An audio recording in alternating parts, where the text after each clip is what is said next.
Pregnant నా wife నాకు current bill tax అన్ని కడుతున్నా సార్ నేను వచ్చి 20 ఇప్పుడు నా భార్య 29 నెలల కడుపు పెట్టుకోవాలి.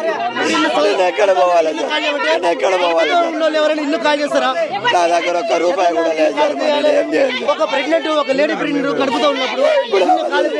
ఇప్పుడు అమ్మాయి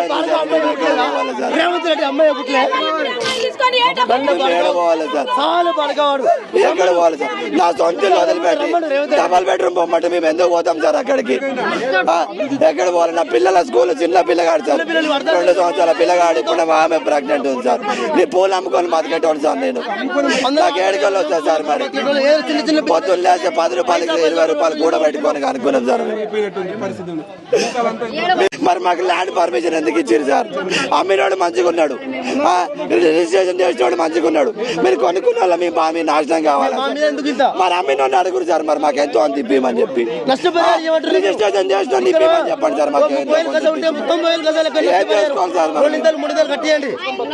మాకు డబల్ బెడ్రూమ్ ఇల్లు వద్దు సార్. మా ఇల్లుకి ఏం చేస్తారు? నష్టపరిహారం ఇచ్చి మీరు మాకు ఎంతో కొంత అమౌంట్ మాకేంటి? అదే ఇల్లు ఉండమంటే అందులోనే ఉంటాం సార్. ఏ ఖాళీ చేయం సార్. మేము ఇల్లు చచ్చిపోతాం సార్. ఎందుకు చచ్చిపోతాం సార్?